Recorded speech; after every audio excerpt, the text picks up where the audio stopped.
କେନାଲରେ ଆସୁନି ପାଣି ଆଉ ଚାଷ କରି ପାରୁନାହାନ୍ତି ଚାଷୀ। ଶହ ଶହ ହେକ୍ଟର ଚାଷ ଜମି ଏବେ ପଡ଼ିଆ ପଡ଼ିଛି। ଆଉ ଅଭିନବ ଉପାୟରେ ପ୍ରତିବାଦ କରିଛନ୍ତି ଚାଷୀ।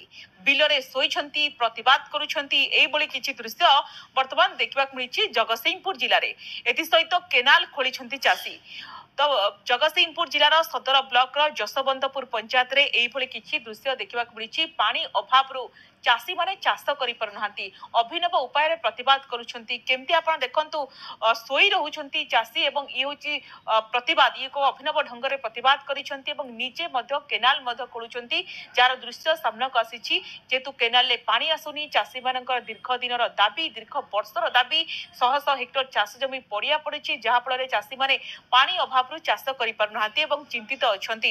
ବାରମ୍ବାର ଏନେଇ ଦାବି କରାଯାଇଥିଲେ ମଧ୍ୟ ଯେହେତୁ ତାଙ୍କ ଦାବିକୁ କେହି କର୍ଣ୍ଣପାତ କରୁନାହାନ୍ତି, କେହି ଶୁଣୁନାହାନ୍ତି, ସେଥିପାଇଁ ଏଭଳି ଏକ ଅଭିନବ ଢଙ୍ଗରେ ନିଆରା ଢଙ୍ଗରେ ଆନ୍ଦୋଳନକୁ ଓହ୍ଲାଇଛନ୍ତି ଚାଷୀମାନେ।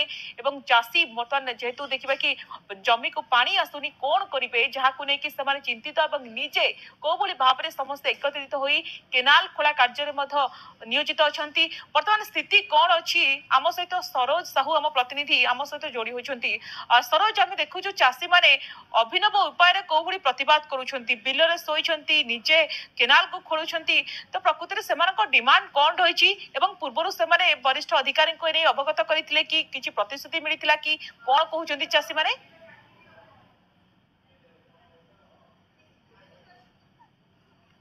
ଦେଖନ୍ତୁ, ନିଶ୍ଚିତ ଭାବରେ ଆମେ ଯଦି କହିବା ଚାଷୀ ମାନଙ୍କର ଯୋଉ କ୍ଷୋଭ ରହିଛି ଯେ ତାଙ୍କର 10 ବର୍ଷରୁ ଉର୍ଦ୍ଧ୍ୱ ହେବ ଏଠାରେ କେନାଲରେ ପାଣି ଆସୁନି।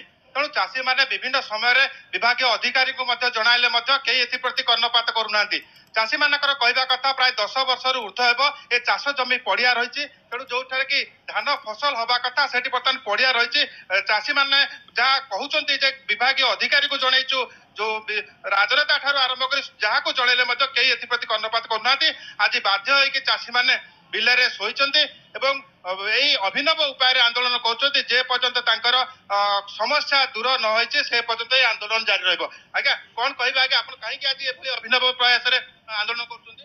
ଆମେ ଆଜ୍ଞା ଏଠି ପଡି ରହିଛୁ କେବଳ ଚାଷ କରିବା ପାଇଁ। ଚାଷ ତ 8-10 ବର୍ଷ ପାଣିର ପ୍ରଶ୍ନ ହଉନି, ବର୍ଷା ପାଣି ଉପରେ ନିର୍ଭର କରି ଚାଷ କରୁ।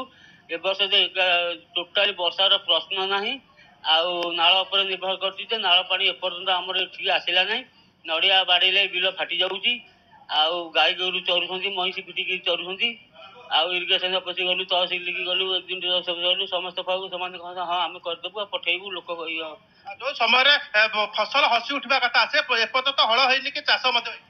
ଆଉ ଏମିତି କରି ଆମେ ଯାହାକୁ ଯେମିତି ଜଣେଇଲେ ମଧ୍ୟ ସେମାନେ ଖାଲି କହନ୍ତି ହଁ ଆମେ ପଠେଇବୁ, ମୂଲିଆ ପଠେଇବୁ, ଆଉ ଲୋକ ନଗେଇକିରି କାମ କର, ଆମେ ପଇସା ଦେବୁ।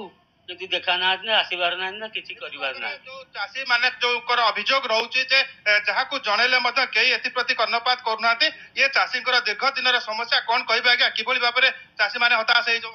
ଆଜ୍ଞା, ଆମେ ସବୁ ବର୍ଷ ପାଇଁ ଏମିତି କହୁଛୁ, ଆମକୁ ଠକୁଛନ୍ତି, ଆସୁନାହାନ୍ତି, ଆମ ଖବର ବୁଝୁନାହାନ୍ତି। ଆଉ ଏବେ ଆମ ଜମି ସବୁ ଶୁଖିଲା ଠେଙ୍ଗା ପଡିଛି, ନଡ଼ିଆ ବାଡିଲେ ନଡ଼ିଆ ଫାଟିଯିବ। ତଳି ଗୁଡାକ ସବୁ 1.5 ମାସରୁ ଅଧିକ ବୟସ ହେଲା, ଆମେ କେବେ ପାଣି ପାଇପାରୁନୁ କି କେନାଲ ପାଣି ପାଇପାରୁନୁ କି ଉପର ବର୍ଷା ପାଣି ବି ହଉନି। ଶ୍ରାବଣ ମାସ ଆସିଲା ତଳି ଆଜ୍ଞା ବୁଢା ହେଲା। ଏବେ ଆମେ ଜମି ଉପରେ ସମସ୍ତେ ଚିନ୍ତାଧାରା କରି ଶୋଇ ରହିଛୁ ଏଇଠି ଉଠିକି। ନିଶ୍ଚିତ ଭାବରେ ଚାଷୀ ମାନେ ଯୋଉଭଳି ଭାବରେ ଅଭିନବ ଉପାୟରେ ବିଲରେ ଶୋଇ ରହିଛନ୍ତି, ଯୋଉଠାରେ କି ବର୍ତ୍ତମାନ ଫସଲ ହବା କଥା ସେଠି ବର୍ତ୍ତମାନ ବିଲ ପଡ଼ିଆ ପଡିଛି। କଣ କହିବେ ଆଜ୍ଞା, ଏ ଯୋଉ ଆନ୍ଦୋଳନ କରୁଛନ୍ତି? ଆନ୍ଦୋଳନ ଚାଲିଛି, ବିଲରେ ତଳି ହେଲାଣି, ତଳି ବୁଢା ହେଇ ପୋକ ଖାଇଲାଣି, ଏଠି ପାଣିର ଆସିବାର ପ୍ରଶ୍ନ ନାହିଁ।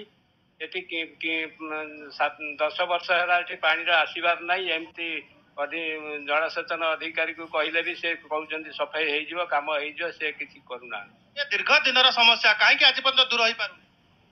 ଦୂର ହେଇପାରୁନି, କାମ କରୁନାହାନ୍ତି। ନାଳର କାମ ହେଲେ ସୁବିଧା ହେଲେ ପାଣି ଆସିବ, ପାଣି ସବୁ ଅଳକା ନେଇକି ଯାଉଛି, ଘାଇ ଘଳିଆ ହେଇକି ସବୁ ଯାଉଛି, ସେମାନେ କିଛି ପଦକ୍ଷେପ ନେଉନାହାନ୍ତି। ନିଶ୍ଚିତ ଭାବରେ ଯାହା ଚାଷୀ ମାନେ କହୁଥିଲେ କି ଯାହାକୁ ଜଣେଇଲେ ମଧ୍ୟ କେହି ଏଥିପ୍ରତି କର୍ଣ୍ଣପାତ କରୁନାହାନ୍ତି। କାହିଁକି ନା ଯୋଉ ଚାଷୀ ଚାଷ କରିବା କଥା, ଯୋଉ ସମୟରେ ଚାଷ କରିବା କଥା ସେ ସମୟରେ ଚାଷ ହେଇପାରୁନି। ବର୍ତ୍ତମାନ ଯୋଉଭଳି ଭାବରେ ଚାଷୀ ମାନେ ରାଜରାସ୍ତାକୁ ଓହ୍ଲେଇଛନ୍ତି, ଆନ୍ଦୋଳନ କରୁଛନ୍ତି, ବିଲରେ ଶୋଇଛନ୍ତି।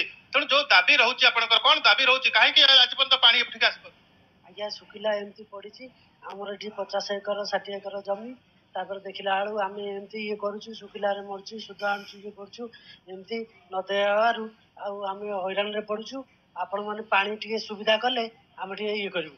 कंट्राक्टर नाल सफा कर कहला बेलू ना आम सेमती ये करदेचु तमें ये कर आम ऑफिस गला ऑफिस बुझुना बारंबार चाषी मैंने समस्या दाबी करुछंती जमी को किभଳି पानी मड़िब से दिगरे मध्ये वरिष्ठ अधिकारी अवगत करिछंती किंतु केही भी समानक दाबी सुनुनाती शेषरे बाध्य होई चाषी एभଳି पदक्षेप नेइछंती निजे हातरे किभଳି भाबरे केनाल मध्ये करुछंती जार दृश्य आसीछि एवं जमी रे सोई रहिछंती एवं नियारा ढंगरे प्रतिवाद करुछंती आमे आशा करूछु खूब शीघ्र ए खबर प्रशासन पाखरे पहुंचे एवं प्रशासन ए समस्यार समाधान करंतु आपण खबर पर सरस नजर रखंतु।